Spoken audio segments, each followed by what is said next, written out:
আমার বন্ধুগণ, প্রিয় ভাই সাহেব, আল্লাহ রাব্বুল আলামিন বলছেন আল্লাযীনা ইউনফিকুনা ফিস সাররাই ওয়াদ-দাররাই ওয়াল কাযিমিনাল গায়য والكاظمين الغيظ والعافين عن الناس والله يحب المحسنين। পড়েন আল্লাহু আকবার। আল্লাহ পাক বলছেন আল্লাযীনা ইউনফিকুনা ফিস সাররাই ওয়াদ-দাররা, যারা সচ্ছল এবং অসচ্ছল উভয় অবস্থায় আল্লাহর রাস্তায় দান করে। ওয়াল কাযিমিনাল গায়য, যারা রাগের সময় নিজেকে নিয়ন্ত্রণ করে। ওয়াল আফিনা আনিন নাস, এবং যারা মানুষদেরকে ক্ষমা করে দেয়। ওয়াল্লাহু ইউহিব্বুল মুহসিনিন, এই সৎকর্মশীল পরায়ণ বান্দাগুলো আল্লাহর প্রিয় হয়। পড়েন সুবহানাল্লাহ। তাহলে এই আয়াতের ভেতরে আল্লাহ পাক তার প্রিয় বান্দাদের পরিচয় তুলে ধরেছেন। আল্লাহ কাদেরকে পছন্দ করেন, কোন আমলগুলো আল্লাহ পছন্দ করেন, সেই আমলের উপরে আল্লাহ পাক এই আয়াতের কারিমাতে তিনি আলোচনা পেশ করেছেন। প্রিয় বন্ধুগণ, এই আয়াতে কারিমার ভেতরে আল্লাহ পাক তিনি ইরশাদ করছেন, যার ভেতরে তিনটা গুণ থাকবে সেই ব্যক্তি আল্লাহর প্রিয় হবে। সুবহানাল্লাহ। কোন আল্লাহর প্রিয় হতে চান না? কারা কারা দেখে হাত তোলেন। না, এখন ঠিক আছে, বোঝা গেছে, মনোযোগ আসছে, হুশ ঠিক আছে। পড়েন আলহামদুলিল্লাহ। আমরা সবাই আল্লাহর প্রিয় হতে চাই। আল্লাহর প্রিয় হবে যারা, আল্লাহর জান্নাত পাবে তারা। ঠিক কিনা? সবাই কয় না ঠিক কিনা? সুতরাং আমার বন্ধুগণ, আল্লাহ প্রিয় হওয়ার জন্য এই আয়াতে আল্লাহ পাক তিনটা গুণের কথা বলেছেন। এই তিনটা গুণ যদি আমরা অর্জন করতে পারি তাহলে আমরা আল্লাহর প্রিয় হয়ে যাব ইনশাআল্লাহ। আসুন বিস্তারিত আলোচনায় ঢুকি। আল্লাহ পাক কি বলছেন দেখুন। আল্লাহ রাব্বুল আলামিন বলছেন আল্লাযীনা ইউনফিকুনা ফিস সাররাই ওয়াদ-দাররা। আল্লাহ পাক বলছেন আমার বান্দারে শোনো, আল্লাহর প্রিয় যদি হতে চাও, আল্লাহর নৈকট্য যদি লাভ করতে চাও, আল্লাহর প্রিয় বান্দা যদি হতে চাও, তাহলে আল্লাহ পাক বলেন আমার বান্দা সচ্ছল এবং অসচ্ছল উভয় অবস্থায় আমি আল্লাহর রাস্তায় তুমি দান সদকা করে যাও। পড়েন সুবহানাল্লাহ। আচ্ছা, দান করাটা এটা কি খুব কঠিন কাজ? সবাই বলেন খুব কঠিন কাজ। কারোর জন্য কঠিন আর কারোর জন্য খুবই সহজ। ঠিক কিনা? কথা বলেন না কেন? ঠিক কিনা? তবে কিয়ামতের আগে নবী করিম সাল্লাল্লাহু আলাইহি ওয়াসাল্লাম বলছেন ওয়ায়ুলকাশ শুহু, কিয়ামতের আগে মানুষের ভেতরে কৃপণতা দেখা দিবে, ওরা দান সদকা করতে চাইবে না। দেখবেন আমার বন্ধুগণ, সারাদিন আপনি চা নাস্তা করতে গিয়া কম করে হলো, এই ছেলেরা কথা বলা যাবে না, চা নাস্তা খেতে গিয়া কম করে হলো প্রতিদিন আপনার 100 টাকা খরচ হয়, কিন্তু জুমাবারে মসজিদে গিয়া দান বক্সে 10 টাকা দিতে পারে না। এই জাতের মানুষ তো গুণবতীতে নাই। হ্যাঁ, আর দুনিয়ার যত সিরা টাকা সব মসজিদে পাওয়া যায়। আচ্ছা, সেই দিকে একটু পরে আস্তে আস্তে যাই। তো সুতরাং নবী করিম সাল্লাল্লাহু আলাইহি ওয়াসাল্লাম বলছেন ওয়ায়ুলকাশ শুহু, কিয়ামতের আগে কৃপণতা দেখা দিবে। এই যে আজকের এই ছেলেরা, এই যুবকরা এত সুন্দর কোরআনের মাহফিলের আয়োজন করেছে, এরা যখন বিভিন্ন লোকের কাছে গেল যে কোরআনের মাহফিলের জন্য আপনারা অংশগ্রহণ করেন, কেউ কেউ তাদেরকে এমন কথাও শোনায়া দিল, এত ওয়াজ মাহফিলের কি দরকার? ঠিক কিনা? কথা কয় না ঠিক কিনা? তার মানে ওরা চায় গত রাতে যে কনসার্ট হইছে ওইটার ব্যাপারে কেউ বলে না এত কনসার্টের কি দরকার। ঠিক কিনা? কথা কয় না ঠিক কিনা? এই দেশে গান বাজনা হয় কোনো বাধা নাই, সিনেমা হয় কোনো বাধা নাই, এই দেশে জেনা ব্যভিচার হয় কোনো বাধা নাই।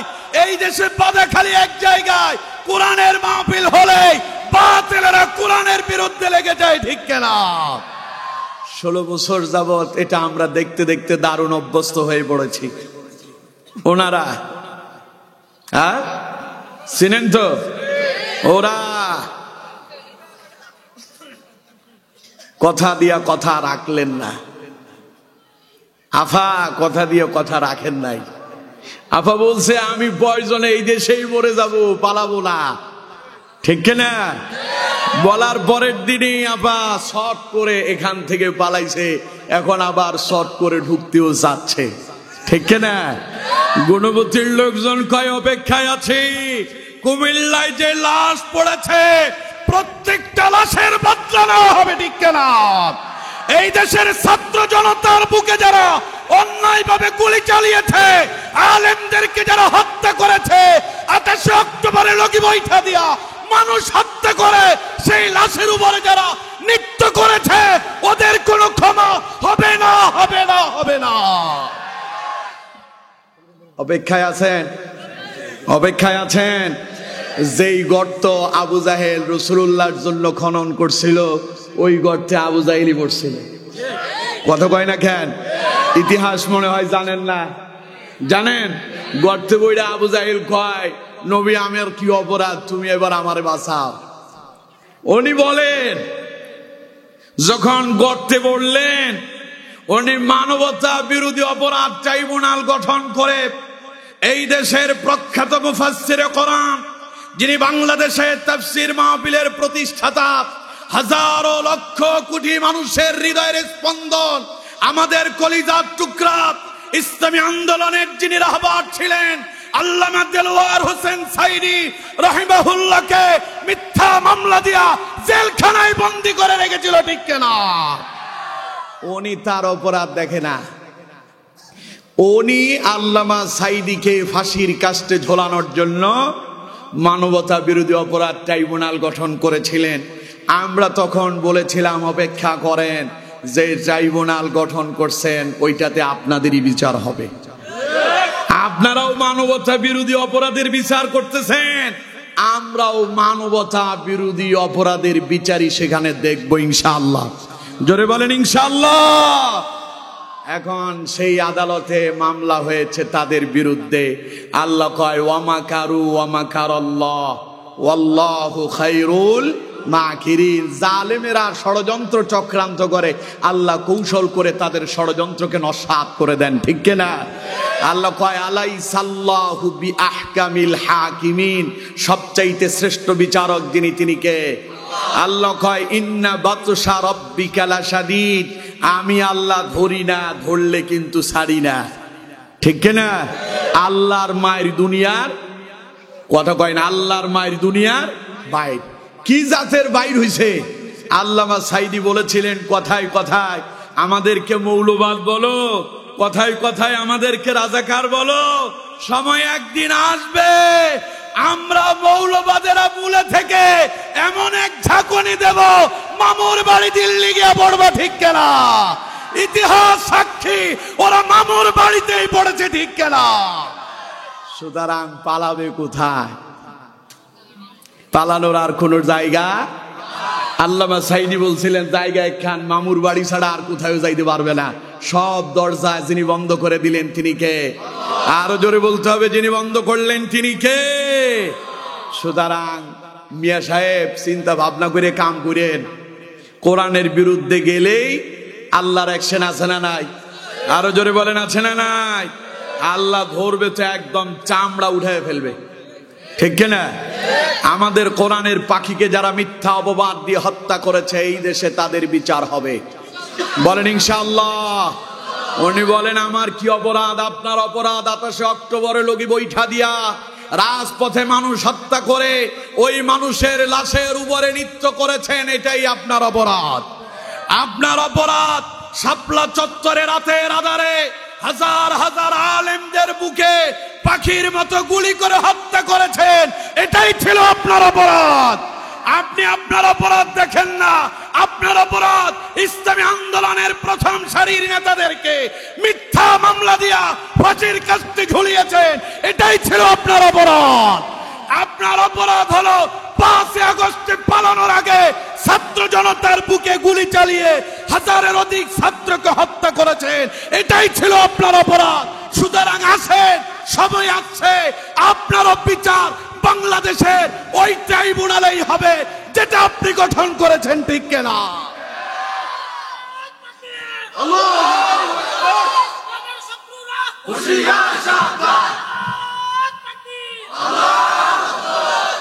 এই কথাগুলো বললে কেউ কেউ কয় হুজুর রাজনীতি করে, আছে না নাই? এখন বলেন হুজুর রাজনীতি করে, যখন হুজুরদেরকে জেলখানায় ঢুকাইছে তখন কি বলছেন? তখন আপনি কোথায় ছিলেন? তখন আমাদেরকে রাজাকার বলেছেন। এখন ঘটনা কি? এখন আমরা যখন সঠিকটা শোনাই আমাদেরকে রাজনীতি বলে থামায়া দিতে চান, কারণ কি আপনার? তার মানে বোঝা যায় আপনি সুবিধাবাদ জিন্দাবাদ। তবে সুবিধাবাদ জিন্দাবাদের এই দেশে আর কোন স্থান হবে? এই দেশের জনগণ সব বুঝতে পেরেছে। পড়েন আলহামদুলিল্লাহ। ইসলামের গণজোয়ার দেখে কিছু পাগলের মাথাও খারাপ হয়েছে। আগে মনে করছিলাম ভালো ছিল, এখন দেখি সবগুলো দেখি যেই বক্তব্য দেয় ওইটাই পাগল, ঠিক কিনা? আল্লাহ হেদায়েত দেন, বলেন আমিন। আর বেশি কিছু বলতে চাই না, বেশি বললে চাকরিও থাকবে না, ঠিক কিনা?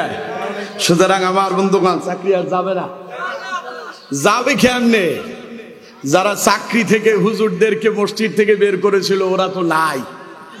কিন্তু অপেক্ষা করেন, যদি কোরআন দিয়ে রাষ্ট্র সাজাতে না পারেন, যদি ইসলামকে প্রতিষ্ঠা করতে না পারেন, এমনও হতে পারে আগে তো কথা বলা গিয়েছে, হয়তো আর কথাও বলা যাবে না, ঠিক কিনা? শিক্ষা গ্রহণ করতে হবে। আল্লাহ আমাদেরকে শিক্ষা নেওয়ার তৌফিক দেন, পড়েন আমিন। আরো জোরে পড়েন আমিন। তো বলছিলাম যুবকরা কয় কোরআনের মাহফিলে অংশগ্রহণ করেন, উনি কন এত মাহফিলের কি দরকার? রাসূলুল্লাহ বলেছেন ওয়ায়ুলকাস শুহু, কিয়ামতের আগে উনি কৃপণ হবেন। উনি আতশবাজি কিনা, রাত্রিবেলা আতশবাজি ফোটানোর পয়সা থাকে, কোনো অসুবিধা নাই। মদের বারে বসে সারা রাত তিনি নতুন বছরকে স্বাগত জানানোর জন্য সেখানে নেশা করে, ওইখানে পয়সা থাকে, কোনো অসুবিধা নাই। কারণ কোরআনের মাহফিলের জন্য দিতে বললেই এত মাহফিলের কি দরকার, ঠিক কিনা?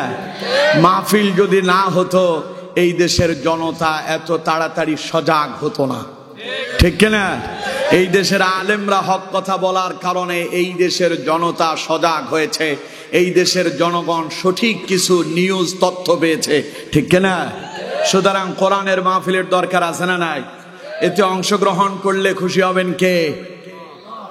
এখন আসতে কর, মনে করছো পয়সা চামু না, পয়সা চামু না, খুশি হবেন কে? আরো জোরে কন। আর পয়সা চাইলেও কি আপনাদের দিতে কোনো অসুবিধা আছে? চামু না, তবে আমি চিন্তা করেন না। আমার বন্ধুগণ, বলছিলাম আল্লাহ রাব্বুল আলামিন বলছেন কোরআনের মাহফিলে অংশগ্রহণ করবে যারা, আল্লাহর ঘরের জন্য দান সদকা করবে যারা, আল্লাহর রাস্তায় দান করবে যারা, আল্লাহ পাক বলছেন ওয়াল্লাহু ইউহিব্বুল মুহসিনিন, আল্লাহর প্রিয় বলে বিবেচিত হবে তারা। পড়েন সুবহানাল্লাহ। দানটা করতে হবে সচ্ছল অসচ্ছল উভয় অবস্থায়। আমরা অনেকে আছি দান করতে বলে দিতে চায় না, ও বলে যে এখন নাই, এক সময় পয়সা কড়ি হলে দেবনি। অথচ আল্লাহ পাক বলছেন না, এমনটা করো না, যা আছে যতটুকু আছে সেখান থেকে দাও। এর ভেতরে যিনি বরকত দেবেন তিনি কে? আরো জোরে বলেন কে? দানের অনেকগুলো ফজিলত আছে। কোরআনুল কারীম থেকে আপনাদেরকে একটা ফজিলত শোনাই। আল্লাহ তাআলা বলছেন দান করে যারা গুনাহ থেকে মুক্তি লাভ করে তারা। সুবহানাল্লাহ বললেন না? আচ্ছা, এখানে গুনাহ করেন নাই কারা কারা দেখে হাত তোলেন। গুনাহ করেন নাই? সব স্ট্রং হয়ে গেছে, আর হবে না। ওয়াজ তো আপনাদের হয়ে গেছে, এখন মনে হয় দোয়া করে দিলে কাম হয়। সবাই ঠিক আছেন না? আলহামদুলিল্লাহ। তাইলে গুনাহ আমরা সবাই করছি, এখন গুনাহ থেকে মুক্তি লাভের দরকার আছে না নাই? আরো জোরে বলেন আছে না নাই?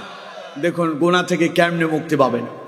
আল্লাহ রাব্বুল আলামিন সূরা বাকারার 271 নম্বর আয়াতে আল্লাহ পাক বলছেন ইন তুবদুস সাদাকাতি ফানি'মা হিয়া ওয়া ইন তুখফুহা ওয়া তু'তুহাল ফুকারা ফাহুয়া খায়রুল লাকুম ويكفر عنكم من سيئاتكم ওয়াল্লাহু বিমা তা'মালুনা খাবীর। পড়েন আল্লাহু আকবার।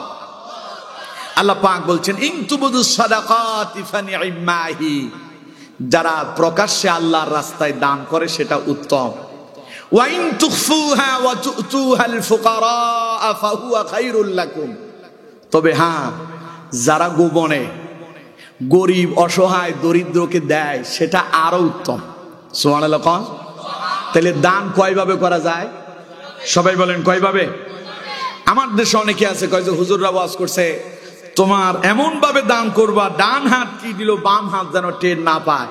হ্যাঁ, এই ব্যাপারে হাদিস আছে, তবে হাদিসে বলা হয়েছে যারা এত গোপনে দান করলো যে তার ডান হাত কি দিল বাম হাত টের পায় নাই, এরকম গোপনে দান করবেন যিনি, কিয়ামতের কঠিন ময়দানে আল্লাহ পাকের আরশ আজিমের ছায়া তলে আশ্রয় পাবেন তিনি। সুবহানাল্লাহ কয় না? আমার বন্ধুগণ, সুতরাং আপনি খালি গোপনে দেবেন প্রকাশ্যে দেবেন না এমনটা কিন্তু নয়। সাহাবায়ে কেরাম প্রকাশ্যে দান করেছে কি করেনি? আরো জোরে বলেন, করেছে কি করেনি? ইতিহাস আপনারা সবাই জানেন, তাবুক যুদ্ধের জন্য যখন বিশ্বনবী বললেন কার কাছে কি আছে সবাই জিহাদের ময়দানে অংশগ্রহণ করো, সাহাবায়ে কেরাম তো প্রতিযোগিতায় লেগে গেল। ওমরের কাছে সম্পদ যা ছিল অর্ধেক, 2 ভাগ করে অর্ধেক ইসলামের জন্য দান করলেন, বাকি অর্ধেক নিজের কাছে রেখে দিলেন। আর হযরত আবু বকর তো যা ছিল সবই দিয়ে দিল। সুবহানাল্লাহ বললেন না?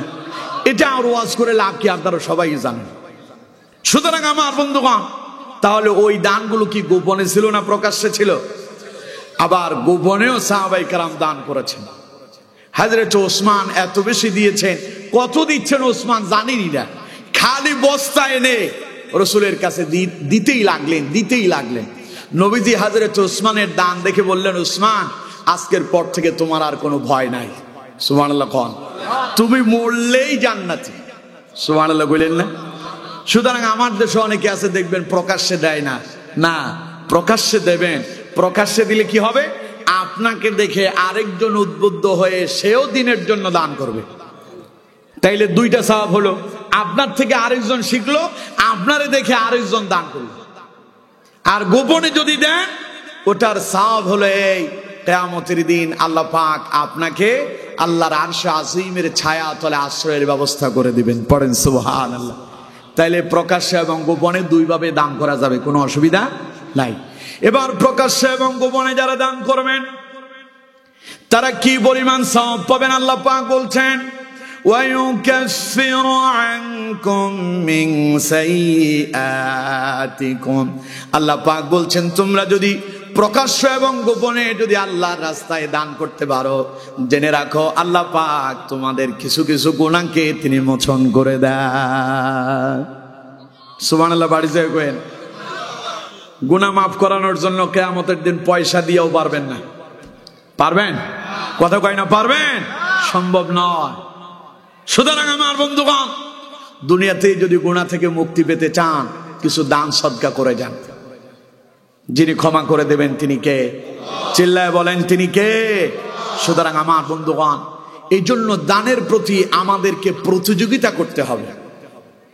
সাহাবায়ে কেরাম দানের প্রতি কেমন প্রতিযোগী ছিলেন? মুসনাদে আহমদ থেকে আপনাদেরকে একটা হাদিস শোনাই। হযরত আনাস ইবনে মালিক রাদিয়াল্লাহু তাআলা আনহু তিনি হাদিসটি বর্ণনা করছেন। হযরত আনাস ইবনে মালিক রাদিয়াল্লাহু তাআলা আনহু বলেন, মদিনাতে একজন ইয়তীম ছেলে ছিল, তার একটা খেজুরের বাগান ছিল। ওই ইয়তীম ছেলেটার খেজুরের বাগানের পাশে আরো একজন প্রতিবেশী আবু লুবাবা নামক একজনের খেজুরের বাগান ছিল। 2 জনের পাশাপাশি খেজুরের বাগান। ইয়তীম ছেলেটা মনে মনে চিন্তা করল, আমি আমার খেজুরের বাগানটার মাঝখানে একটা প্রাচীর তৈরি করে দিয়া 2টা বাগানকে আলাদা করে দেব, যাতে করে আমার এবং আমার প্রতিবেশীর মাঝে কোনো ব্যবধান যেন তফাৎ যেন সৃষ্টি না হয়। যেই চিন্তা সেই কাজ। ইয়তীম ছেলেটা তার বাগান এবং আবু লুবাবা নামক প্রতিবেশীর বাগানের মাঝখান দিয়া প্রাচীর তৈরি করা শুরু করলেন। প্রতিমধ্যে প্রাচীর তৈরি করতে গিয়ে তিনি বাধাগ্রস্ত হলেন। কিছু দূর যাওয়ার পরে তিনি দেখতে পেলেন তার সীমানায় তার প্রতিবেশী আবু লুবাবা নামক লোকটার একটা খেজুরের গাছ সেখানে তার সীমানায় পড়ে আছে। তিনি মনে মনে চিন্তা করলেন, গাছটা তো আমার নয়, এই গাছ আমি রোপণ করি নাই, যদিও আমার সীমানা এই গাছ, এটা আমি রোপণ করি নাই, এই গাছ তো আমার প্রতিবেশীর। তিনি আবু লুবাবার কাছে চলে গেলেন, গিয়ে বললেন, আপনার একটা গাছ আমার সীমানায় পড়েছে, আমি তো আমার সীমানায় প্রাচীর তৈরি করতেছি, আমার বাধা হচ্ছে, দয়া করে এই গাছটা হয় আমারে দান করে দেন, অথবা আমার কাছে আপনি বিক্রি করে দেন। আবু লুবাবা বলল, ওরে ইয়াতীম ছেলে শোনো, আমি এই গাছ তোমাকে দানও করব না, আর তোমার কাছে এই গাছটা আমি বিক্রিও করব না। আবু লুবাবা বললেন, ভাই দয়া করে হয় গাছটা আমারে দান করে দেন অথবা বিক্রি করে দেন, যেইভাবে বলেন আমি তাই করব। আবু লুবাবা বলে, অসম্ভব, তা তোমারে দানও করব না, বিক্রিও করব না। এখন এই ইয়াতীম ছেলে করবে কি? আমার দেশে আপনার সীমানায় যদি আপনার ভাইয়ের একটা গাছ পড়ে, আপনি আপনার ভাইকে ওইটা কাইটা নিতে দেবেন? কথা কয় না দেবেন? আমাদের দেশে দেয়, একদম ঠ্যাং ভাঙে ফেলবে, ওইটা আমার জায়গা, এখানে আসলেই পা ভাঙে ফেলা হবে, ঠিক কিনা? কথা কয় না, ঠিক কিনা? এখন আমাদের দেশে দেখবেন সব জায়গায় খালি, বিভিন্ন বাড়িতে এখানে বেড়া ওইখানে বেড়া। এত বেড়া কে?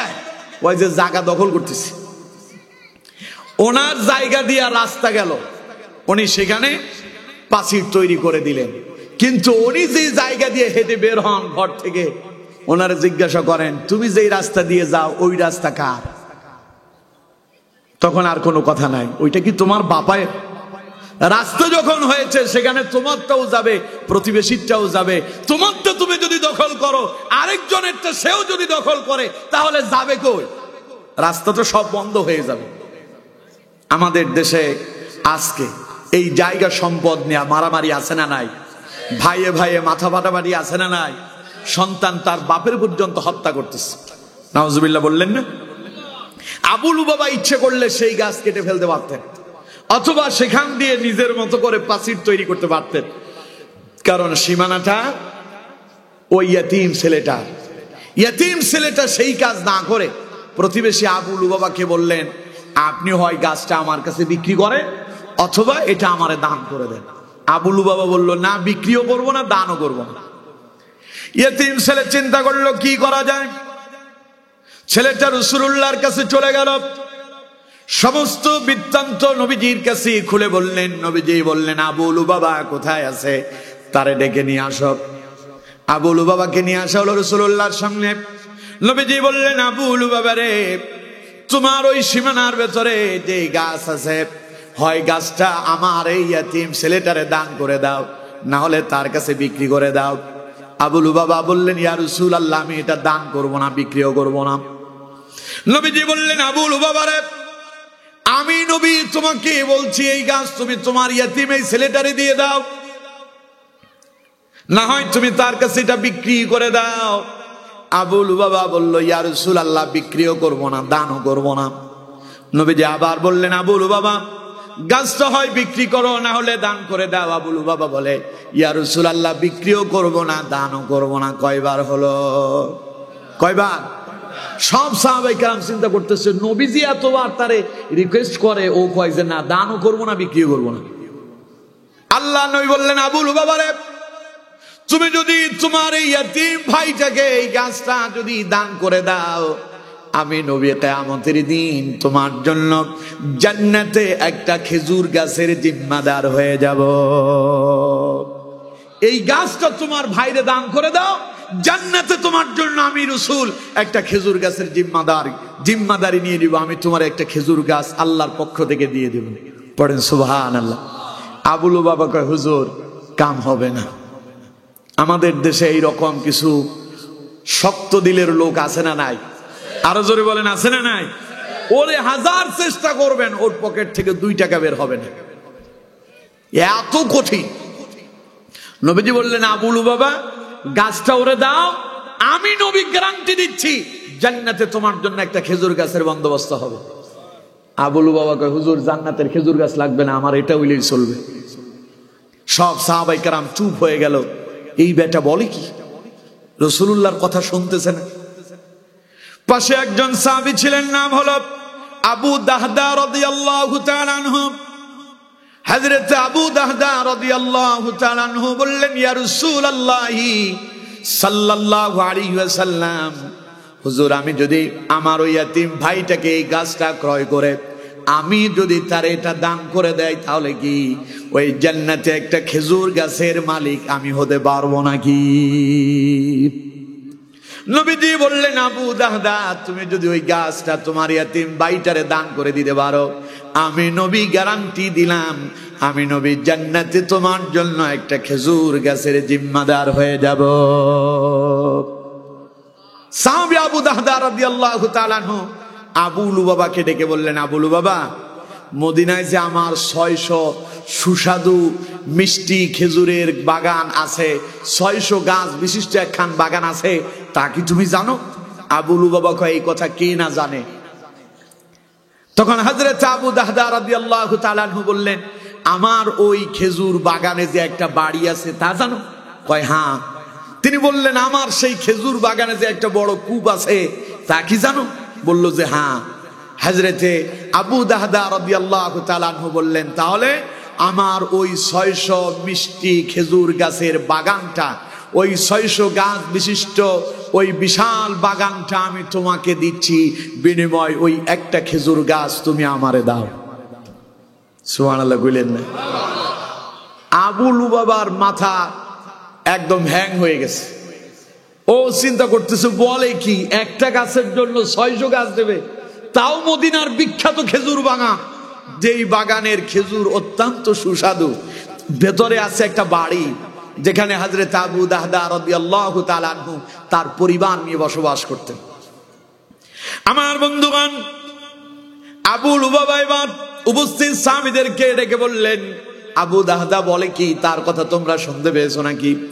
উপস্থিত সাহাবীরা বললেন, আমরা সাক্ষী আছি, তুমি যদি ওই একটা গাছ যদি তারে দিয়ে দাও, তাহলে সে পুরো বাগান তোমারে দিয়ে দেবে।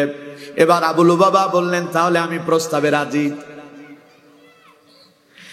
যখন বলল আমি প্রস্তাবে রাজি, হযরত আবু দাহদা রাদিয়াল্লাহু তাআলা আনহু বললেন, তাহলে আমার ওই 600 গাছ বিশিষ্ট এই খেজুরের বাগান আমি তোমারে দিয়ে দিলাম। এবার হযরত আবু দাহদা রাদিয়াল্লাহু তাআলা আনহু ইয়াতীম ছেলেটারে ডাক দিয়ে বললেন, আমার ভাই কাছে আসো।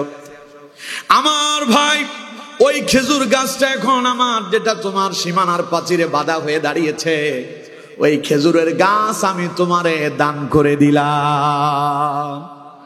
এখন চাইলে তুমি সেটা কাটতে পারো, চাইলে সেটা রাখতে পারো। হযরত আবু দাহদা এবার বিশ্বনবী মুহাম্মদ সাল্লাল্লাহু আলাইহি সাল্লামকে লক্ষ্য করে বললেন, ইয়া রাসূলুল্লাহ, নয়, আল্লাহ পাক তোমার জন্য বিশাল বিশাল খেজুরের বাগান জান্নাতে সাজিয়ে রেখেছেন। আরো জোরে বলেন সুবহানাল্লাহ। হযরত আনাস ইবনে মালিক রাদিয়াল্লাহু তাআলা আনহু বলছেন, নবীজি কথাটা একবার বলেননি, খুশিতে বারংবার বলেছেন সুবহানাল্লাহ। দুনিয়ায় একখান খেজুরের বাগান দিয়ে দুনিয়ায় একটা গাছ কিনছে, আর ওই একটা গাছের বিনিময় জান্নাতে যিনি তার জন্য বিশাল বিশাল খেজুরের বাগান বানায়া দিলেন, তিনি কে? আরো জোরে বলেন, তিনি কে? এর জন্য আমার বন্ধুগণ, দানে সম্পদ কমে না, বরং বাড়ে। সুবহানাল্লাহ কয় না? আপনি মনে করতেছেন 2 টাকা খরচ হয়ে যাচ্ছে, না, খরচ হচ্ছে না, বরং 4 টাকা প্রফিট হচ্ছে। কেমনে হচ্ছে দেখুন, কোরআন থেকে শুনুন। আল্লাহ রাব্বুল আলামিন বলছেন, ইয়ামহাকুল্লাহুর রিবা ওয়া ইউরবিস সাদাকাত। আল্লাহ পাক বলেন, আমি সুদকে ধ্বংস করে দেই, আর দান সদকাকে আমি আল্লাহ বহু গুণে বৃদ্ধি করে দেই। কেমনে বৃদ্ধি করেন দেখুন, উদাহরণ দিলে বুঝতে পারবেন। মনে করেন আপনি এখান থেকে গুণবতী থেকে গাড়িতে উঠেছেন, যাবেন কোথায়? ঢাকা। অথবা 14 গ্রাম থেকে আপনি গাড়িতে উঠলেন, ঢাকার উদ্দেশ্যে রওনা হয়েছেন একটা বাসে করে। আপনাদের এখানকার সবচাইতে ভালো বাসের নাম কি? Star line. স্টার লাইন খুব ভালো মানের একটা গাড়ি। এই গাড়িতে আপনি উঠলেন, উইটা ঢাকায় যাবেন। এখন যাতায়াতের পথে গাড়িটা খুব দ্রুত গতিতে চলছে, আকস্মিক গাড়িটা ব্রেক ফেল করে অ্যাক্সিডেন্ট করলো, আপনি সেই গাড়ির যাত্রী। কিন্তু আপনি বের হওয়ার আগে কিছু সাদকা করেছেন। ঘর থেকে বের হওয়ার আগে কি করছেন? কথা কয় না, কি করছেন? সাদকা করছেন। আল্লাহ নবী বলছেন, আস সাদকাতু তুরাদ্দুল বালা, সাদকা করলে বালা মুসিবত দূর হয়। সুবহানাল্লাহ বল। এখন আপনি যখন সাদকা করে বের হলেন, গাড়িটা যখন ব্রেক ফেল করে এটা যখন গর্তে পড়ল, গাড়ির ভেতরে থাকা কারো মাথা ফেটেছে, কারো হাত ভেঙেছে, কেউ বা দুনিয়া থেকে জায়গায় স্পটেড, জায়গায় শেষ, মরে গিয়েছে। আপনি সেই গাড়ির যাত্রী, আপনার মাথাও ফাটলো না, পাও ভাঙলো না, হাতও ভাঙলো না, যিনি আপনারা অক্ষত রেখে দিলেন তিনি কে? চিল্লায় বলেন তিনি কে? গত কয়েকদিন আগে বাংলাদেশে এরকম একখান ঘটনা ঘটেছিল। একটা হাইস গাড়ি খুব দ্রুত গতিতে যাচ্ছিল। গাড়িতে যাত্রী যারা ছিলেন তারা ড্রাইভারকে বললেন, সামনে যেখানেই পারেন আসরের নামাজের জন্য বিরতি দেন, আমরা নামাজটা পড়ে নেব। গাড়ি থেকে যখন তারা সপরিবারে সবাই নামলো, নামার সঙ্গে সঙ্গে গাড়িতে আগুন ধরে পুরো গাড়ি জ্বলে শেষ।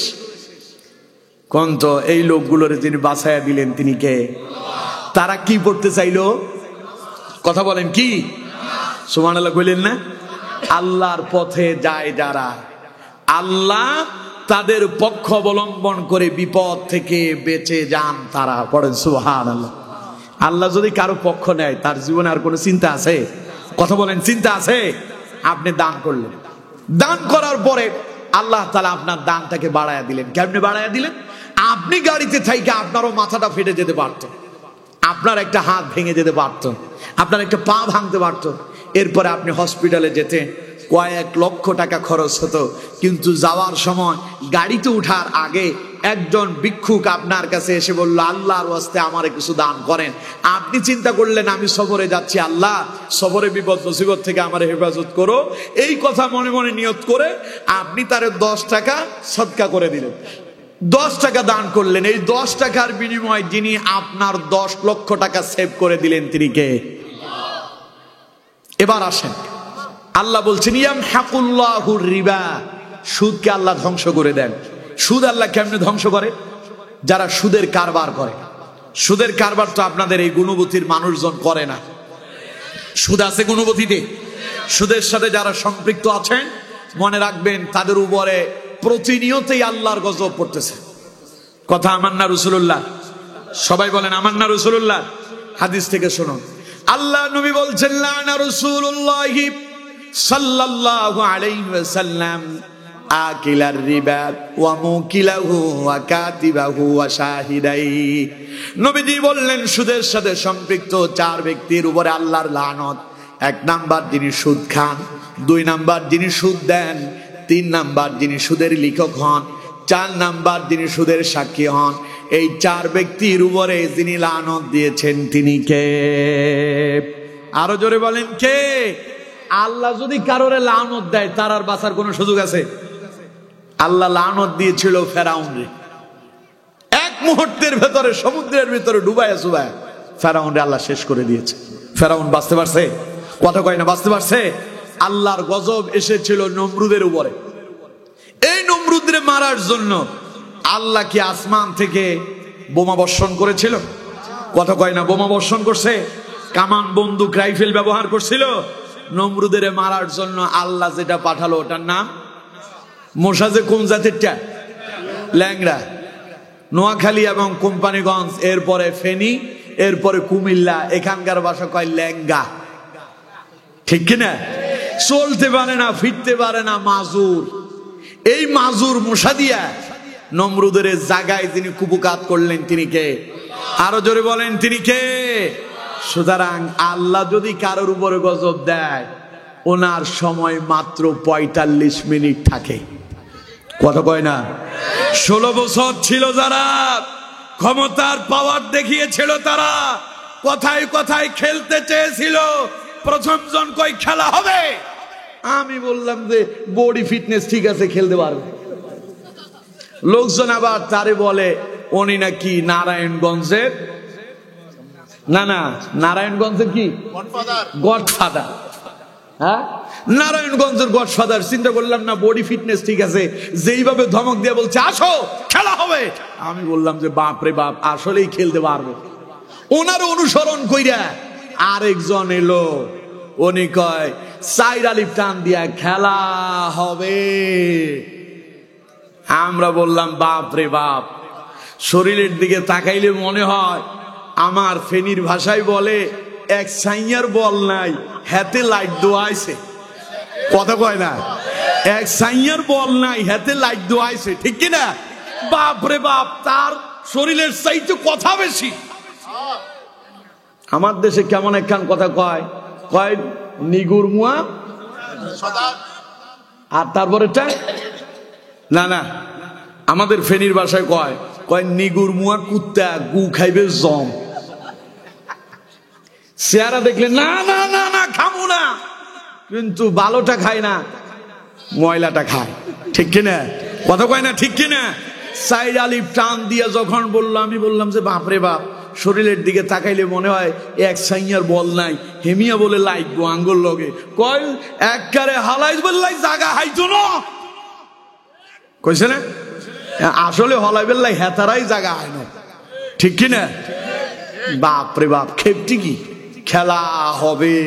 আমি বললাম যে মনে হয় আসলেই খেলতে পারবে, কিন্তু খেলার ডাক দিল যারা, খেলার জন্য প্রতিপক্ষ যখন এলো, খেলার ময়দান ছেড়ে অধিনায়ক ক্যাপ্টেন সুদ্ধা তাদের ছেলেবেলা যা আছে সব প্লেয়াররা পালায় গেছে, ঠিক কিনা?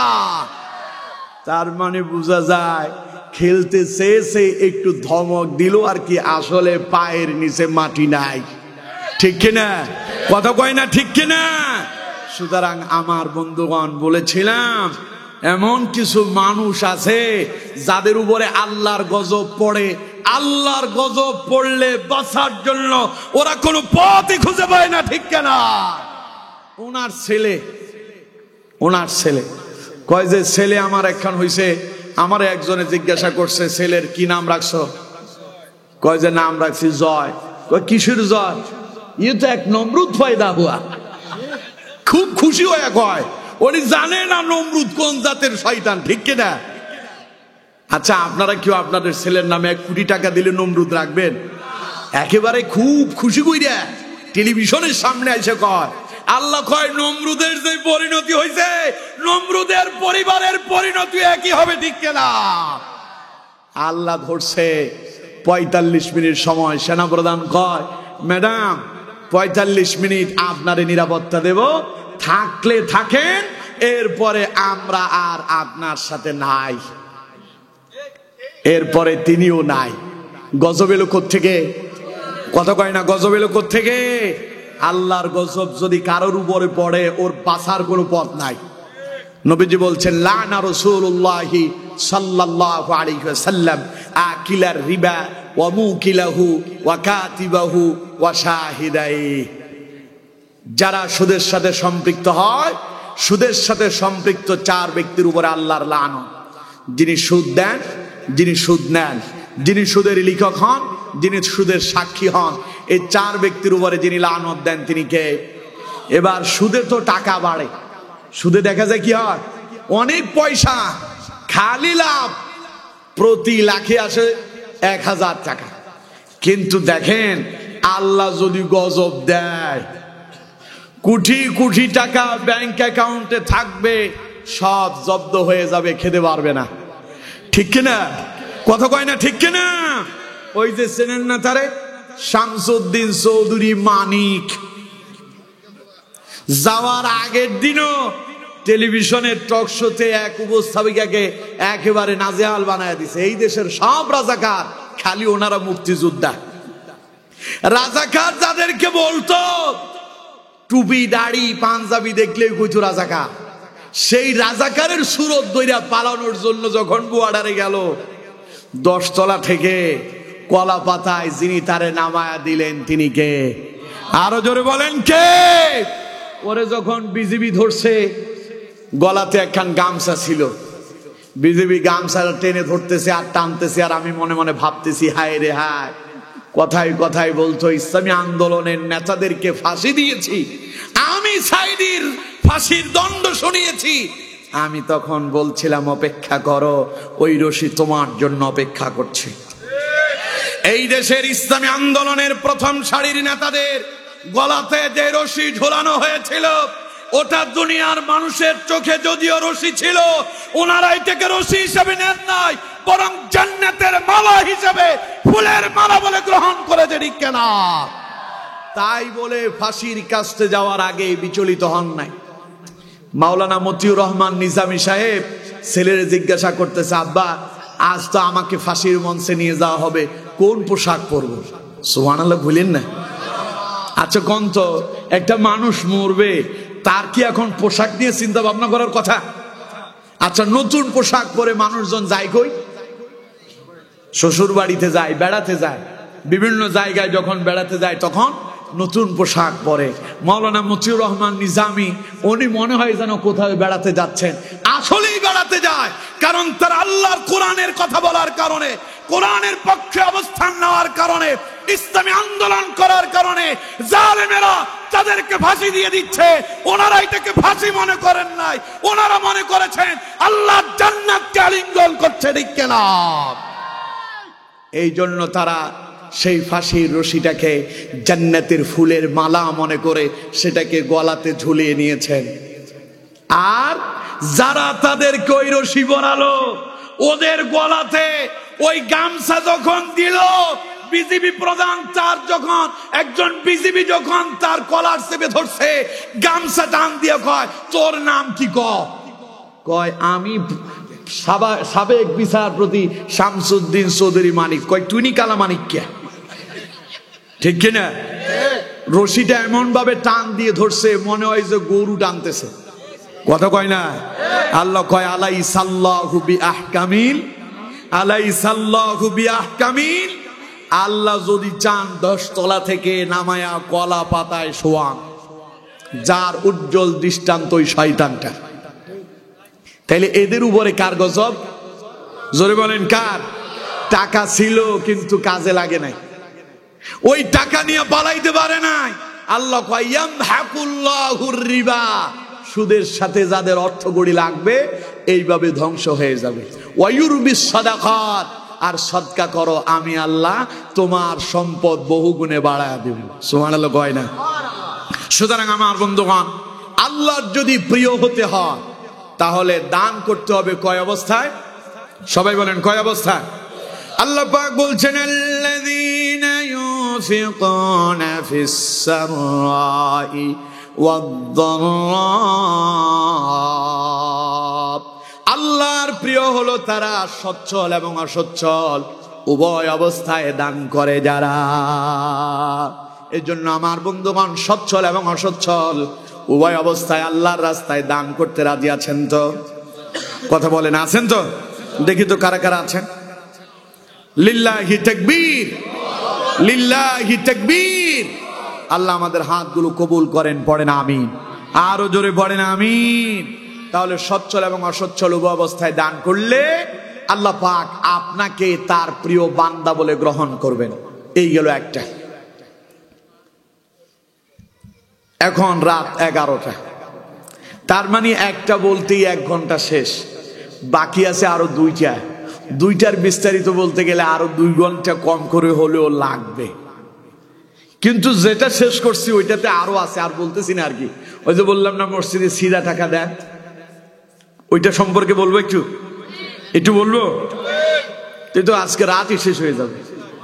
থাকবেন আপনারা? থাকবেন তো? তাইলে শোনান। এক লোক, এই যে আপনাদের এখানে একখান বাজার আছে, এই বাজারটার কি নাম? গুণবতী বাজার। আর এই জায়গার কি নাম? রাজবল্লভপুর। গুণবতী বাজার থেকে একজন মানুষ অটোতে উঠছে, উঠা তিনি এসে রাজবল্লভপুর আপনাদের এই মদিনা মার্কেটের সামনে এসে নামলো। গাড়ি ভাড়া কত? অটো ভাড়া বেশি হলে 10 টাকা। না, একজনের কথা বলতে, একজন 50 টাকা। তাইলে তো বেশি দূর হয়ে গেছে, আর একটু কাছে বলেন, আর একটু কাছে থেকে বলেন যেখানে 10 টাকা হবে। হ্যাঁ, কালিয়ারতল। কালিয়ারতল থেকে মনে করেন আসবেন তিনি মদিনা মার্কেট। এই আমি তো আসলে কি যেন কিসে আসলাম, প্রাইভেটে, তো ওইটা আমি তেমন একটা আলাপ পাই নাই। আচ্ছা, মনে করেন কালিয়ারতল থেকে সেই অটোতে উঠছে, মদিনা মার্কেট নামবে, গাড়ি ভাড়া 10 টাকা। গাড়ি ভাড়া কত? 10 টাকা। আসছে তিনি মাহফিলে আসবেন, ওয়াজ শুনবে। এখন মদিনা মার্কেটের সামনে আইসা নাইমা তিনি তার পকেট থেকে 10 টাকার একখান নোট বের করে গাড়ির ড্রাইভারকে দিলেন, ভাই নেন। গাড়ির ড্রাইভার টাকাটা হাতে নিয়ে দেখে এই টাকার অনেক জায়গায় ছেঁড়া। তখন ড্রাইভার বলতেছে, ভাই দয়া করে টাকাটা পাল্টায়া দেন। এখন প্যাসেঞ্জার বলতেছে, ভাই আমার কাছে আর নাই। কয় যে কেন, এই টাকা কি চলবে না? ও কয় না। বলতেছে, ভাই আমার কাছে তো আর নাই, রেখে দেন। ড্রাইভার বলতেছে, কই যান? কয় যে তাফসীর মাহফিলে আসছি। তখন ড্রাইভার বলতেছে, সারাদিন তো অনেক টাকা ইনকাম করছি, এখন তো আমি গাড়ি বন্ধ করতে চাইলাম, তো আজকে না হয় 10 টাকা নাই নিলাম, জান আপনার টাকা লাগবে না, আপনি যে ওয়াজ শুনেন গিয়া। টাকা তো নিলই না, যেই 10 টাকা দিল তা আবার ফেরত দিয়ে দিল। এই 10 টাকা পাইয়া সেই মনে মনে চিন্তা করতেছে, ওয়াজ মাহফিলের শুনবো, দীর্ঘ সময় থাকতে হবে, খুব ঠান্ডা লাগতেছে, এক কাপ চা না খাইলেই নয়। একটা রং চা নিল 5 টাকা, সাথে একখান বিস্কিট নিল, তাও 5 টাকা। এখন আপনাদের এই গুণবতীতে চা খাওয়ার আগে বিল দেয় না পরে দেয়? আগে ভালো কইরা জম্মের মতো চা খাইয়া নিছে, খাইয়া এখন শরীরে একটু ভাব আসছে আর কি। এখন ভাব নিয়া তিনি এবার দোকানদারকে আইসা বলতেছে, ভাই ধরেন নেন। দোকানদার বলতেছে টাকাটা হাতে নিয়া, কি হয়েছে, এটা পাল্টায় দেন। কি হয়েছে, চলবে না? না না, আপনার এই টাকা তো অনেক জায়গায় ছেঁড়া, ভাই এটা পাল্টায় দেন। ও আমার কাছে আর নাই। কই যান? কয় তাফসীর মাহফিলে আসছি। তাফসীর মাহফিলে? কয় হ্যাঁ। আজকে তো মেলা চা বিক্রি করছি, এখন আর এক কাপ চায়ের পয়সা না নিলে আর কি আসে যায়, 10 টাকা না হয় নাই নিলাম। আপনি যেহেতু কোরআনের মাহফিলে আসছেন, আল্লাহর ওয়াস্তে কোরআনের জন্য আপনারে মাফ করে দিলাম, যান আপনার টাকা লাগবে না, টাকাটাও নিয়ে যান, চাও ফ্রি বিস্কিটও ফ্রি। এখন তিনি মনে মনে চিন্তা করতেছে, বাপ রে বাপ, টাকা এটা অটোওয়ালাও নিল না, চায়ের দোকানদারও নিল না, কি করা যায়? আসার সময় মাহফিলে ঢোকার আগে দেখে এক বুটওয়ালা বুট বিক্রি করতেছে।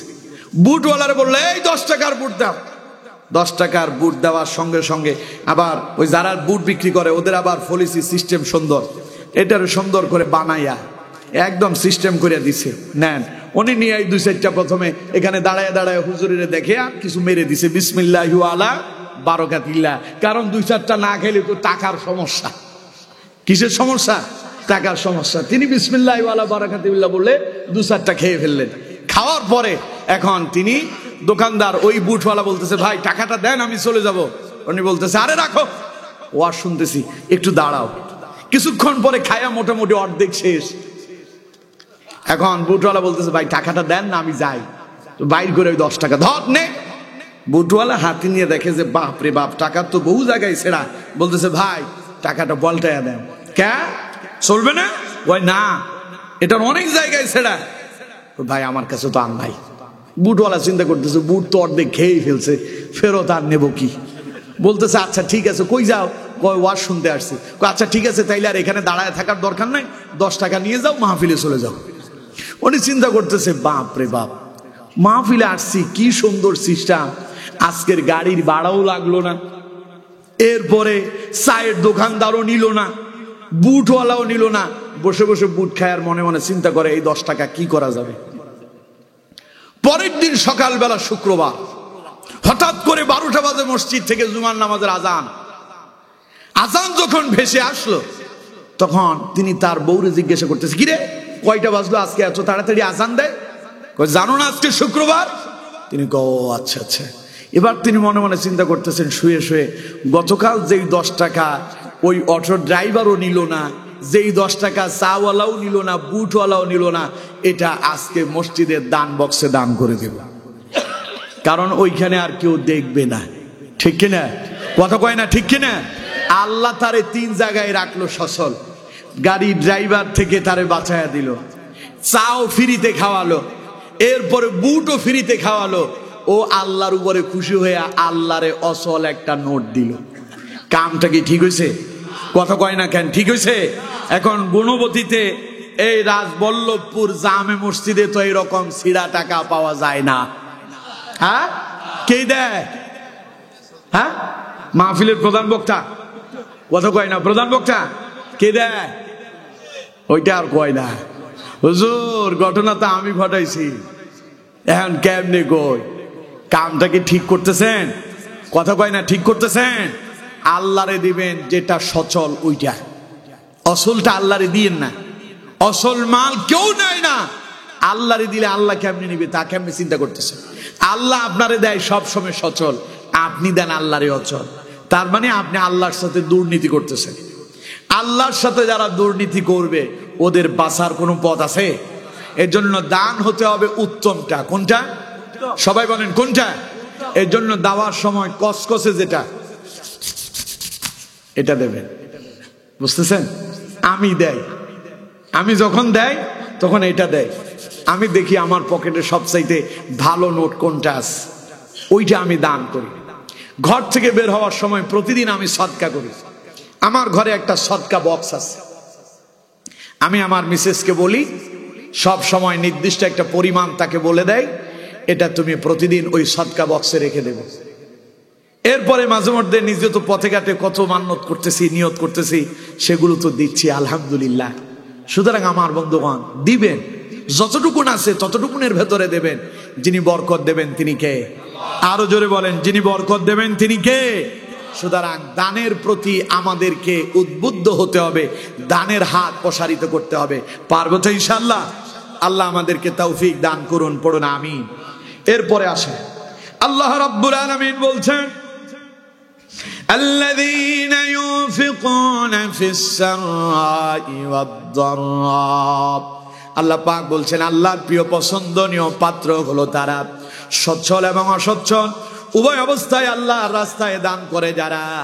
এবার 2 নাম্বার আল্লাহ পাক বলছেন ওয়াল কাযিমিনাল গায়জ।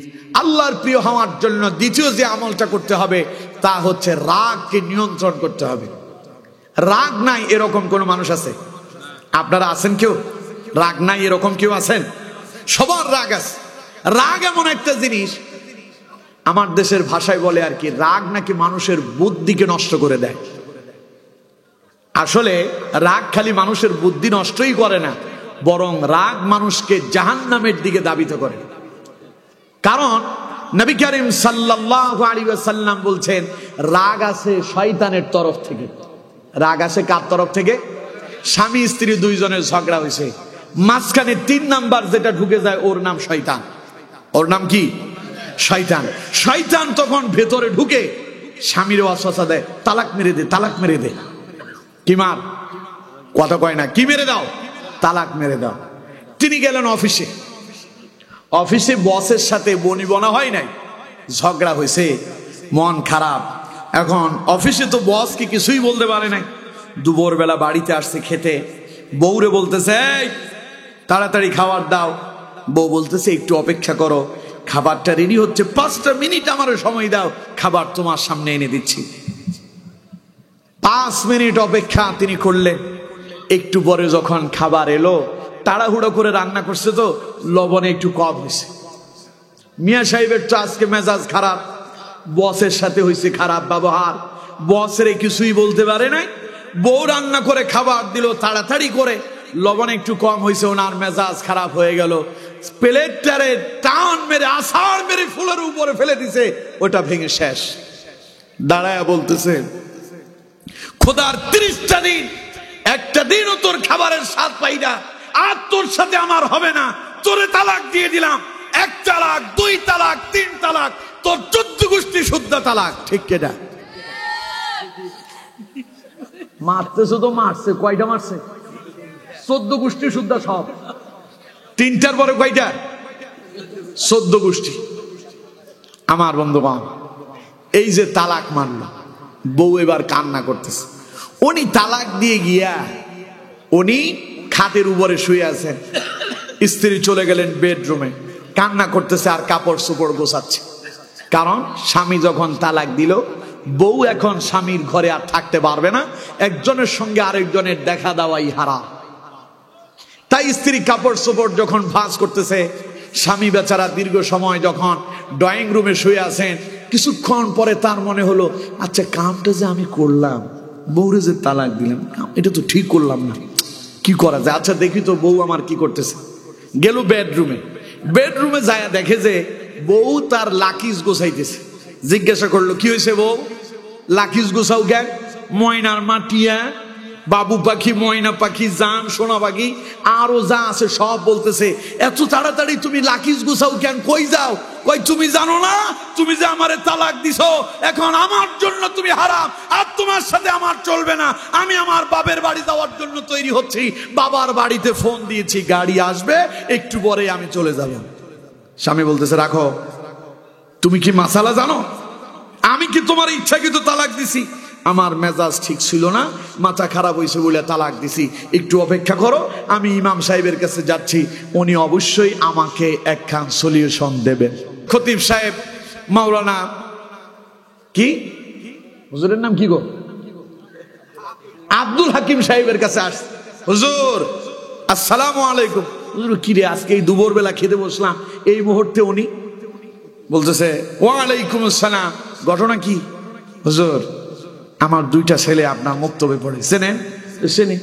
আমার ছেলেগুলো ভালো না? খুব ভালো। পড়ালেখা ভালো না? ভালো। কি হয়েছে? হুজুর একটু আমার ছেলেগুলোর দিকে তাকায়া আমার একটু বাঁচা।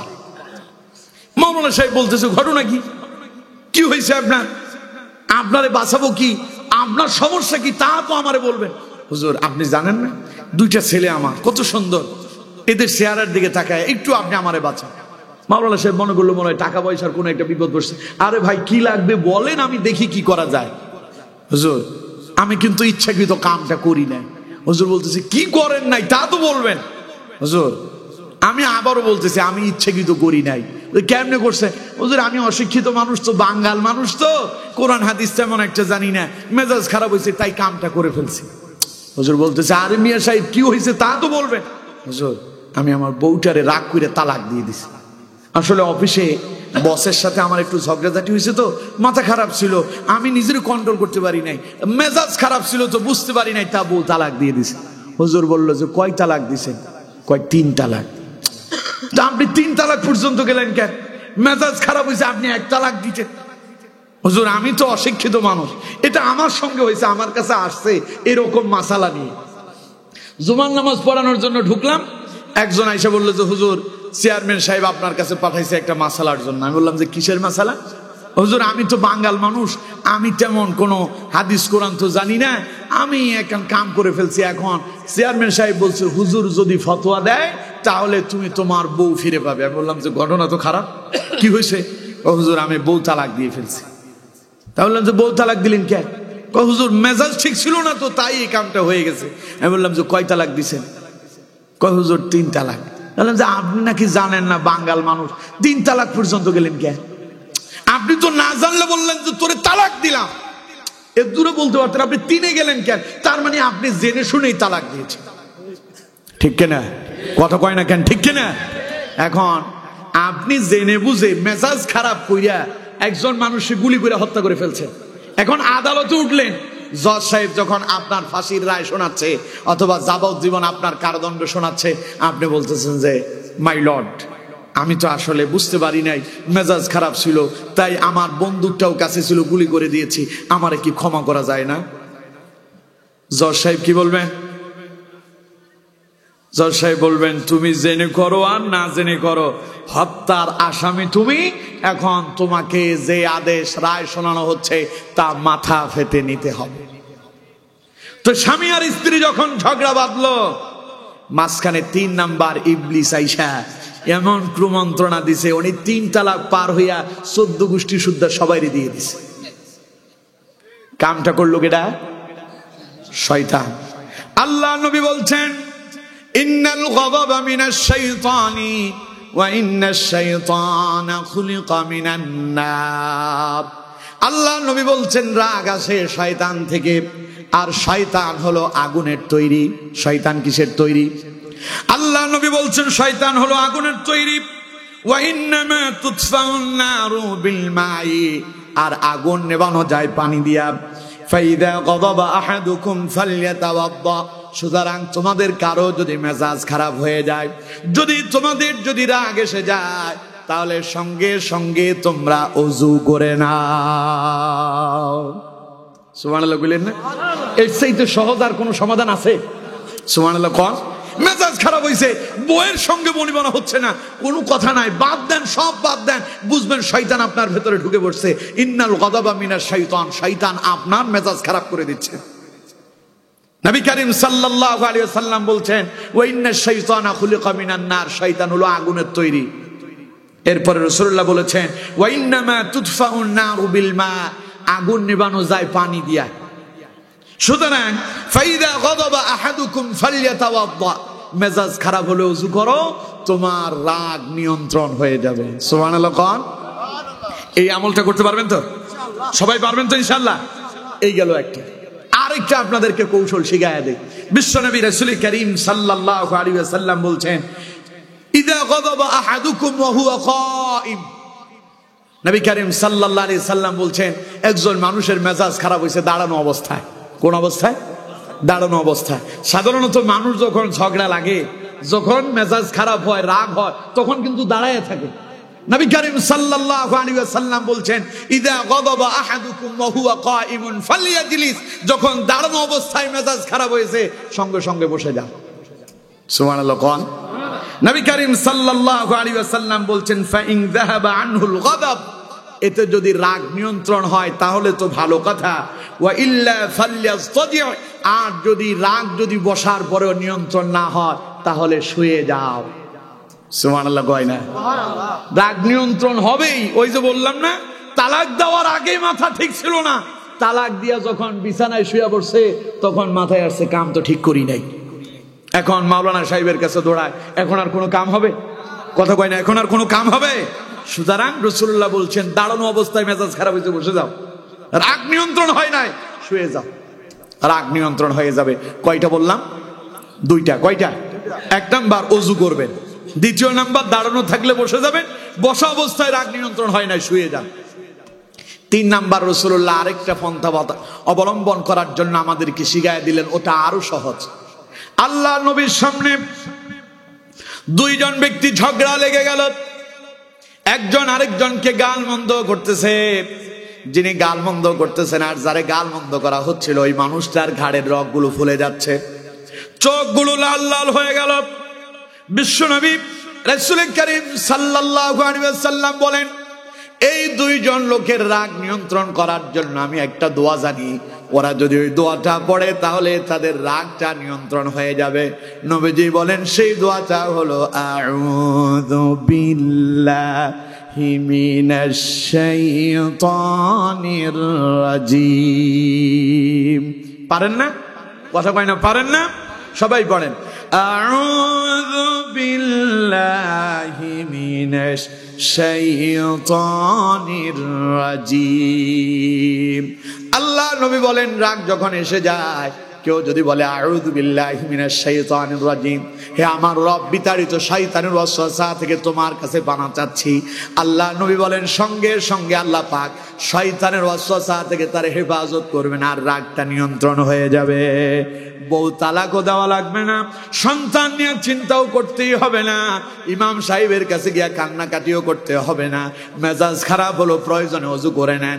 যদি ওযু করতে সময় বেশি দেরি লেগে যায় তাহলে দাঁড়ানো থাকলে বসে যান। বসা অবস্থায় রাগ নিয়ন্ত্রণ হলো না, শুয়ে যান। এরপরেও রাগ নিয়ন্ত্রণ হয় না, পড়ে নেন আউযু বিল্লাহি মিনাশ শাইতানির রাজিম। যিনি রাগ নিয়ন্ত্রণ করবেন তিনি কে? চিল্লায় বলেন, তিনি কে? আর আল্লাহ তাআলা এই আয়াতে বলছেন, ওয়াল কাযিমিনাল গায়জ, আল্লাহর প্রিয় হলো তারা যখন রাগ আসলে ওই রাগকে নিয়ন্ত্রণ করতে পারে যারা। সুবহানাল্লাহ কোন? রাগ নিয়ন্ত্রণ করাটা এটা বিশাল বড় সফলতার কাজ। এই যে দেখেন, ইসলামী আন্দোলনকে সর্বপ্রথম তারা নিবন্ধন বাতিল করেছিল। অপরাধটা কি ছিল? অপরাধ হলো ইসলামী আন্দোলনের তাদের ওই নিবন্ধনে লেখা ছিল সকল ক্ষমতার উৎস আল্লাহ তাআলা, আর বাংলাদেশের আইনে আছে সকল ক্ষমতার উৎস জনগণ। এটা ছিল সাংঘর্ষিক। এটা কি ছিল? এটা কি সংবিধানের সাথে সাংঘর্ষিক না আল্লাহর সাথে? আল্লাহ কয় আল্লাহু আলা কুল্লি শাইইন কাদির, সকল ক্ষমতার মালিক কে? আর আমার দেশের ফটকাবাজেরা ওরা আপনাদেরকে পাম দেওয়ার জন্য কয় না সকল ক্ষমতার উৎস জনগণ। ওই ইসলামী দল বলেছে না, সকল ক্ষমতার মালিক আল্লাহ। এই কথার উপরে আমরা ইস্তেকামত আছি।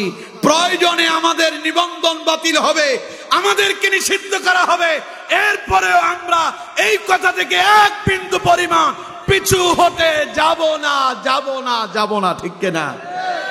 পরে তাদের নিবন্ধন বাতিল করা হয়েছে। উদ্দেশ্য ছিল এদেরকে নিবন্ধন বাতিল করায় রাষ্ট্রে একটা বিশৃঙ্খলা সৃষ্টি করে দেওয়া, যাতে করে তারা বহির্বিশ্বকে দেখাতে পারে, পশ্চিমাদেরকে দেখাবে বাংলাদেশে জামাত এবং শিবির যারা করে ওরা হলো জঙ্গি। কাম হয় নাই। ইসলামী আন্দোলন বলেছে না, রাগ এত সহজে উঠবে না, এত তাড়াতাড়ি রাগ দেখানো যাবে না। আমরা আল্লাহর উপরে ধৈর্য ধারণ করলাম, আল্লাহর উপরে আমরা সবকিছু ছেড়ে দিলাম, আমাদের জন্য আমাদের আল্লাহই যথেষ্ট, ঠিক কিনা? রাগটারে নিয়ন্ত্রণ করলো তারা। এরপরে আসে কিছুদিন পরে ওরা বলল যে না, এই দলের প্রতীকটারে বাতিল করে দাও। এবার প্রতীকটা মার্কা বাতিল হয়ে গেছে দাড়িপাল্লা। অপরাধ কি? এই দাড়িপাল্লা ওটা আছে আবার আমাদের হাইকোর্টে। এখন এটাকে ব্যবহার করা যাবে না, এই কথা বলে মার্কাও বাতিল। এরপরেও আমাদেরকে উত্তেজিত করতে পারে না। যাওয়ার আগের দিন, 3 দিন আগে একেবারে নিষিদ্ধ ডাইরেক্ট। এই দেশের ওই ইসলামী আন্দোলনের আমির ডাক্তার শফিকুর রহমান সাহেব তিনি বলেছেন আমার দল একটা মিছিলও করবে না। আলহামদুলিল্লাহ, বুঝলেন না কি নিয়ন্ত্রণ? এই দেশে তাদেরকে নিষিদ্ধ করার পরে একটা মিছিল করছিল। ওনারা চেয়েছিল মিছিল একখান করলে ছাত্রদের আন্দোলনকে তারা জঙ্গি বলে, জামাতের আন্দোলন বলে ওটাকে স্তব্ধ করে দিতে চেয়েছে। আল্লাহ কয় না, ইসলামিক দলের লোকেরা আমার উপরে ধৈর্য ধারণ করেছে, আমার উপরে ভরসা করেছে, সুতরাং আমি আল্লাহ আস্তে আস্তে তাদেরকে বিজয় দান করব। বলেন সুবহানাল্লাহ। বিজয় খালি আল্লাহ দেয় নাই। সেনা প্রধান সবার আগে বৈঠকে কারা ছিল বলতেই প্রথমে ইসলামী আন্দোলনের নাম দিয়ে শুরু করেছে, ঠিক কিনা? এগুলো কার পক্ষ থেকে হচ্ছে? আরো জোরে বলেন, পড়েন আলহামদুলিল্লাহ। সুতরাং রাগ নিয়ন্ত্রণ করলে সফল হওয়া যায়, এটাই তার প্রমাণ, ঠিক কিনা? কথা বলেন না কেন, ঠিক কিনা? সুতরাং আমার বন্ধুগণ, আল্লাহর প্রিয় হওয়ার জন্য রাগকে নিয়ন্ত্রণ করতে হবে। ওয়াল কাযিমিনাল গায়জ, যারা রাগ নিয়ন্ত্রণ করে আল্লাহ বলছেন ওয়াল্লাহু ইউহিব্বুল মুহসিনিন, তারা আল্লাহর প্রিয় বান্দা হয়। সুবহানাল্লাহ পড়েন। 3 নাম্বারটা শুনেন, আর বিস্তারিত বলবো না। আল্লাহ রাব্বুল আলামিন বলছেন ওয়াল আফিনা আনিন নাস, আল্লাহ পাক তাদেরকে ভালোবাসেন যারা মানুষদেরকে ক্ষমা করে দেয়। সুবহানাল্লাহ। আপনারে একজন গালি দিল, আপনি যদি তারে পাল্টা গালি না দিয়ে যদি তারে ক্ষমা করে দেন, আল্লাহ কয় আমি এরে ভালোবাসি। সুবহানাল্লাহ বলেন না? এখন জালেমরা যখন ইসলামী আন্দোলনের উপরে এত নির্যাতন করলো, প্রতীক বাতিল করলো, নিবন্ধন বাতিল করলো, দলকে নিষিদ্ধ করলো, আমিরে জামাত বললেন আমাদের দল হিসেবে আমাদের উপরে যে নির্যাতন করা হয়েছে পাল্টা আমরা প্রতিশোধ নেব না, আমরা এটার জন্য তাদের উপরে আক্রমণ করব না, আমরাও পাল্টা তাদেরকে আপনার নিষিদ্ধ করব না, এই কথা বলেছিলেন তিনি। আমার দেশের কিছু সাধুরা এটার সুযোগ দিয়ে বলতেছে উনি নাকি ওই স্বৈরাচারদেরকে সাধারণ ক্ষমা ঘোষণা করছে। নাউজুবিল্লাহ কইলেন না? অথচ তিনি বলেছেন আমরা প্রতিশোধে যাব না, আমাদের উপরে যেটা করা হচ্ছে এটার প্রতিশোধ আমরা কি নেব না। দল হিসাবে আমাদের উপরে যত নির্যাতন হয়েছে আমরা মাফ করে দিলাম, তবে ব্যক্তিগত হিসাবে, ব্যক্তি হিসাবে যাদের উপরে নির্যাতন নিপীড়ন করা হয়েছে প্রত্যেকটা আইনি ভাবে আমরা মোকাবেলা করব, ঠিক কিনা? সুতরাং আমরা তো পাল্টা, কেউ আমারে গালি দিল আমিও যদি পাল্টা গালি দেই, দুইজন তো সমান হয়ে গেলাম। ওরা আমাদেরকে নিষিদ্ধ করলো, আমরাও নিষিদ্ধ করলাম, সমান হয়ে গেলাম। ওদেরকে নিষিদ্ধ করবে বিচার বিভাগ, ঠিক কিনা? ওদের বিচার কাজ বিচার বিভাগই চালাবে। সুতরাং আমরা প্রতিশোধে যাব না, আমরা ক্ষমার নীতি অবলম্বন করব। কারণ এই ক্ষমার নীতি অবলম্বন করে যারা আল্লাহর প্রিয় হয় তারা। সুবহানাল্লাহ কইলে না? আমার বন্ধুগণ, নবী করিম সাল্লাল্লাহু আলাইহি সাল্লামকে আল্লাহ পাক বলছেন খুদিল আফওয়া ওয়া'মুর বিল মা'রুফ ওয়া আ'রিদ আনিল জাহিলিন। নবী ক্ষমা করার অভ্যাস গড়েন আর জাহেল মূর্খদের থেকে দূরে থাকেন, বেশি বেশি সৎ কাজের আদেশ দেন। এখন আমাদের কাজও হবে তাই। আমাদেরকে অনেকে বলবে মৌলবাদরা উঠে পড়েছে, মৌলবাদরা মাথা ছাড়া দিয়ে আসছে, মৌলবাদরা রাষ্ট্র দখল করতে চায়, মৌলবাদরা সব নিয়ে যাচ্ছে, মৌলবাদরা ব্যাংক দখল করতেছে, অনেক রকমের নানাবিধ কথা বলবে। ওরা আমাদেরকে বলবে ইসলামিক দল রক কাটে। এত কথা শোনার পরেও সেই দিকে যাওয়ার আমাদের সুযোগ নাই। খুদিল আফওয়া ওয়া'মুর বিল মা'রুফ, আমরা ক্ষমার নীতি অবলম্বন করব আর আমরা সৎ কাজের আদেশ দেব। ওই জাহেল মূর্খ দেখে আমরা নিজেরা নিজেদেরকে দূরে রাখবো। এই শিক্ষা আল্লাহ তার নবীকে দিয়েছেন, পড়েন সুবহানাল্লাহ। সুতরাং এখন আমাদের কাজও তাই। করতে পারবো ইনশাআল্লাহ? সবাই বলেন পারবো ইনশাআল্লাহ। আমার একজন গালি দিলে ধৈর্য ধারণ করব, পাল্টা গালি দেব না। তাহলে আমার পক্ষে যিনি থাকবেন তিনি কে? মাজলুমের পক্ষে যিনি থাকেন তিনি কে? জালেমের বিপক্ষে যিনি যান তিনি কে? সুতরাং আল্লাহর পক্ষে থাকার জন্য নিজের মাজলুম হিসেবে সাব্যস্ত যদি করতে পারেন সেটাই আপনার জন্য কল্যাণ। নিজে যদি জালেম হয়ে যান তাহলে আল্লাহর গজবে আপনি পাকড়াও হওয়ার সম্ভাবনা আছে না নাই? সুতরাং আল্লাহর গজবে পাকড়াও হতে চান? কথা বলেন, পাকড়াও হতে চান? তাহলে জালেম হওয়া যাবে? পারলে ক্ষমার নীতি অবলম্বন করবেন। এই তিনটা কাজ যারা করবে, আল্লাযীনা ইউনফিকুনা ফিস সাররাই ওয়াদ দাররা, যারা সচ্ছল অসচ্ছল উভয় অবস্থায় দান করে, ওয়াল কাযিমিনাল গায়জ, যারা রাগকে নিয়ন্ত্রণ করে, ওয়াল আফিনা আনিন নাস, এবং যারা মানুষকে ক্ষমার নীতি অবলম্বন করে, মানুষকে ক্ষমা করে দেয়। আল্লাহ পাক বলেন ওয়াল্লাহু ইউহিব্বুল মুহসিনিন, এই সৎ কর্মশীল পরায়ণ লোকদেরকে আমি আল্লাহ ভালোবাসি। সুবহানাল্লাহ। তাহলে আল্লাহর ভালোবাসা পাওয়ার জন্য আজ থেকে কাজ করব কয়টা?